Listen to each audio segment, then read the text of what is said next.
give me a child until he is 7 and I'll show you the adult. That was a quote popularly known to be made by Aristotle. But thousands of years before that, there was the Bible, which had already declared and affirmed this truth. And I'll read the quote.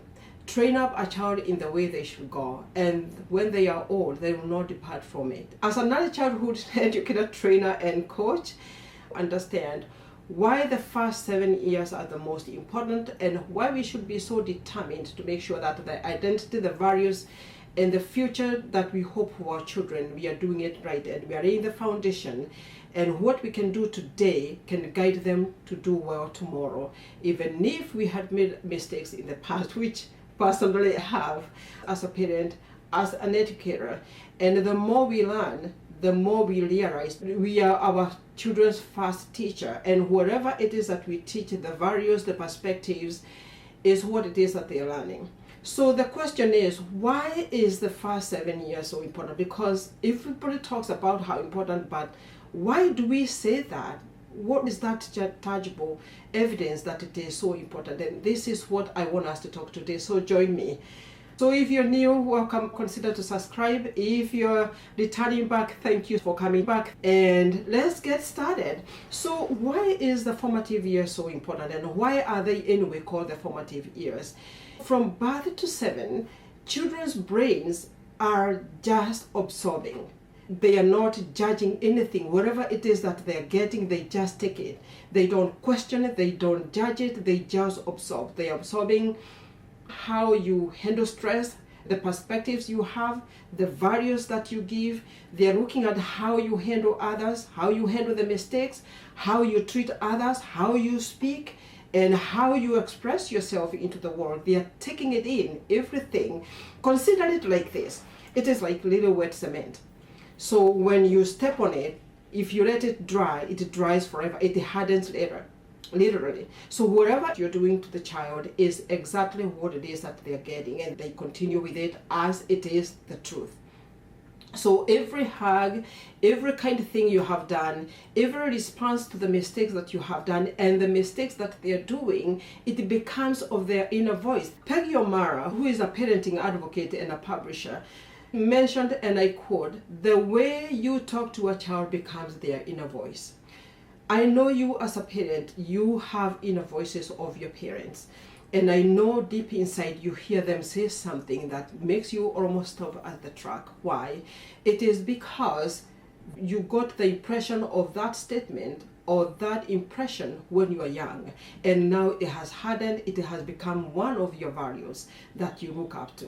There is power and there is also danger of how we handle children when they are young, before they are 7, and that is why they are called formative years, because you are forming them and molding them to be what it is that they are supposed to be. Children are human beings first. They are entitled to the space where they are in. So when we criticize what we are doing, we are making them doubt themselves. When we are ignoring them, we are telling them, in other words, they don't matter. When we make those harsh punishments, and especially as parents and also as teachers, we by default are teaching them that love equals the pain.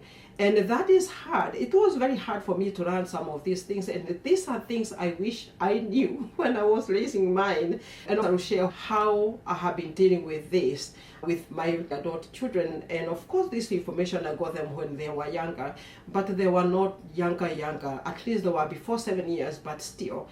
The constant bribing and rewarding teaches them to live by rewards. So if you don't give the reward something, it's not important. When we overprotect them, we cut short their resiliency. In fact, we take their power to ourselves. So by default, by age 7, the child has already formed the patterns, and all those things that you have been teaching them, telling them, even if it is in a joking way, criticizing, or whatever it is you have been telling them, it becomes a default temperament for relationships, for perspectives, for the way they see their self-worth, for confidence.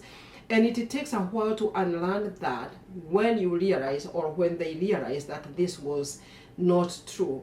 It has everything the child will go through after age 7. will have to be filtered through this default temperament of what it is that they have learned from you in terms of values, in terms of beliefs, in terms of relationships, in terms of perspectives.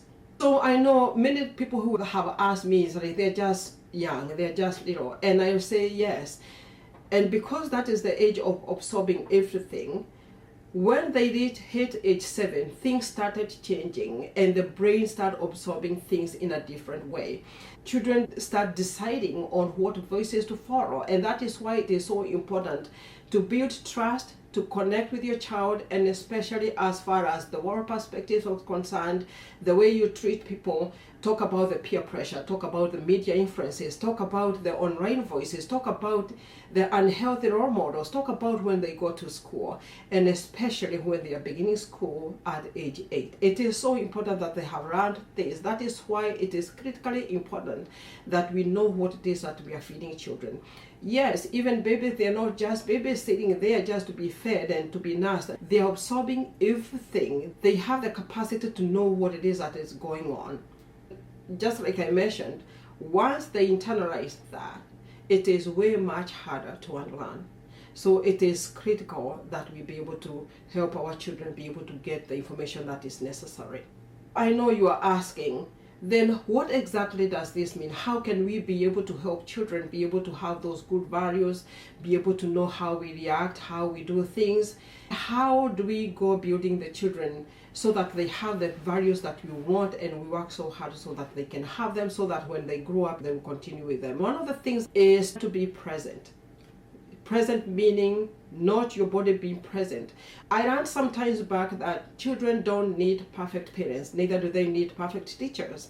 They are looking for those who are present through engagement. I used to laugh sometimes when I was in the classroom, and during the Christmas times or during the holiday times or during the birthday times, and of course the parents will buy these big gifts, and the children will come to school maybe with those gifts, and guess what they will be playing with? The boxes. Because the gift was not important, you are the most important person. So getting on the eye level and making contact with them and getting genuine interest with what it is they're doing in their world, giving them the freedom to explore and to really experience the world around them. And especially because when they are young, they experience the world through sensory. So they are watching you. They are watching on how you're doing things. You're watching on how you react. They are watching, and therefore they will start mimicking on how you're doing things. One of the things that I have learned over time, and I started this as a high school teacher, and then of course becoming an early childhood educator, trainer, coach, and I learned that you could be building the mind while you're crushing the spirit.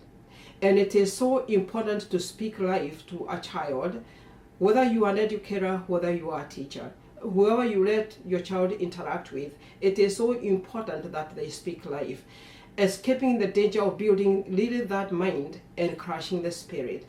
It is those little daily affirmations and the self-belief, the self-confidence. Instead of telling the child you don't do that, you can tell them what they're supposed to do, reminding them that they belong, they are strong, that they have a voice. One of the things which I get wary of is when you talk to a child and the parent responds. It is like the child does not have a voice, and empowering them to have that. But because what you're telling the child is that your voice doesn't matter, it is not as powerful. I have to talk for you. And they have words. So when you ask a child a question, letting the child finish the sentence instead of you completing for them is so important, because that is how you build the confidence. And then this is a big one. I have always said that children listen with their eyes, and that is why you model the behavior that you want to see. Don't just say be kind. What is kind in the grand scheme of things? Show the kindness. Show them how to do it. Children become what they see. They're looking and they're watching. So when you're screaming or you're yelling and then you're telling them not to yell, guess what it is that they're going to do? They're going to yell because their ears, to me, their ears are closed. Their eyes are open and they are looking to how you are reacting to things. I have a story one time. I wanted to see how I come through for children in the classroom. And I used to tell the children, now you are the one to be Miss Margaret, and so you're going to sit down and you're going to read the story. And of course they're not going to read, they're just going to look at the page. I was shocked by what I saw. because I saw a full duplicate of how I deal with the children during supper time. And it was so amazing because the child was so articulate with every facial expression I make, every hand gesture I make, the way I open that book, the child has watched. And what was more scary was the parent came to pick up. And I still remember the child saying, Miss Mommy, sit down, have a seat, we are reading the story. And I'm crossing my fingers thinking, have I said something that is really off that this child has internalized? And Mommy went ahead to talk, and Miss Mommy was told, Mommy, we are reading the story time. When you want to talk, raise up your hand. And I'm thinking, oh my goodness, I hope I throw something. And this is actually the time I learned how I come through to them. I used to do that to learn how I come through them, because I had just learned that you might be building the mind when you're breaking the spirit. And I wanted to see how I come through for them, because I really wanted to teach them and to train them in the ways that they should go. And when I saw that child read that book, and then Mommy talked again, and then Mommy talked at that time, and she closed that book. And she said, Mommy, you need to come and sit over here because I still don't want you to meet the story. And I said, my God, this is how I have been telling them. And when she was done with the book, she said, now, Mommy, you can go home. It was so amazing. And that is why it is so important. Model the behavior that you want your child to see. The no's don't work because the children don't hear the no. They just hear the last word. So you say no running, the last word they heard is running, and so they run. It is important to let children try and fail, because in children's vocabulary, they don't fail. They keep on trying again. That is how they learn to crawl. That is how they learn to walk. And they fall again, they have the scars, they stand again, they walk, they make 2 steps, 3 steps. It is the same with everything else. I know many times we have talked about safety and how children can be safe, but it is important also to know that it is through trying that they learn, that we learn not to be fixing everything. We can do things alongside them as cheerleaders and build resilience. Because resilience is built through problem-solving skills and opportunities. If we deny them those opportunities and we take them in the name of shielding them, not get hurt, or we would like them to get it right, we take that opportunity of them growing having the resilience. And children learn emotional control by watching you.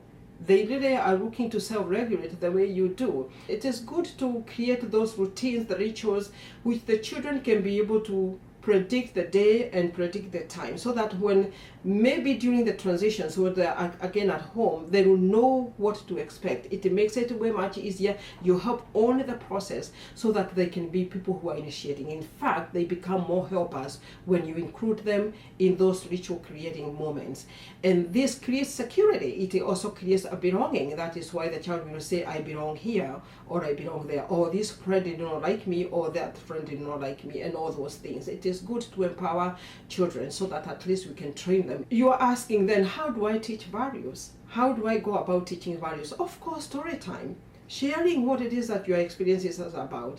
Sharing the stories and let the children make conclusions of what the experiences are. It is so important. Children learn so much from stories, using the stories that you deem necessary and valuable. Last is to separate the behavior from the child. The behavior can be not nice, but the child still remain intact. There is no bad child. There is a bad behavior. And so when we are disciplining and guiding children, it is important that we do it with no shame. So correcting the behavior, it becomes a teaching moment and not a punishing moment. Because once you punish them, you put them in a guilty space or in a shame place. And it is very hard to get out of that space. I have had so many children say, I'm a bad child. And honestly, there is no bad child. There is a bad behavior. Now I know you are asking that, now that our children are grown, they are 6, they are 7, we have not done all those things that you have said, what can we do? Again, parenting is not about perfection. It is about intentions. I personally have made my own share as a parent, educator, trainer, and coach. And I had to go back so many times to reframe the mistakes that I did.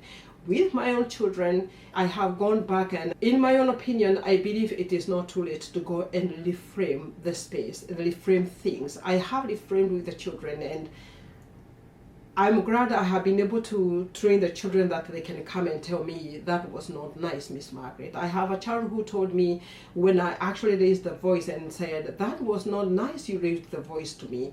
That hurts. And I had to really apologize and ask the child, what should I have done? You should have come close to me and tell me what I did wrong. And I go, what did you do wrong? I threw a block and it could hurt another friend, and I had not seen them. And that child led me to frame what it is that way. So allowing ourselves to be vulnerable to the children when we make mistakes, it is so good to go and reframe those mistakes and tell them what we would do differently. Acknowledging openly what it is that we are learning to help them is important, and we have to follow through, because the question is, you punish the child, right? When you do wrong, who punishes you? And so there becomes a discrepancy. It is so important also to learn how to repair. An apology is appropriate to the child and connect through love, again, a consistent new action. So when you apologize, you cannot continue doing the same thing. That just like the way when we have them apologize, we don't expect them to continue doing the same thing, right? The other one is be consistent. Be consistent. It takes time, repeated positive experiences, for us to rewire exactly what happened in that inner voice. I'm still doing it, and I think you should too. When we are interacting with the children, to be kind to them the way we would like others to be kind to us. Thank you so much for listening. Let me know what you think by commenting below. If you have a child who is transitioning to potty training, I have created an ultimate potty training guide for you from start to the end and beyond, and how to reconnect with the school with the potty training. You can find it by clicking the link below.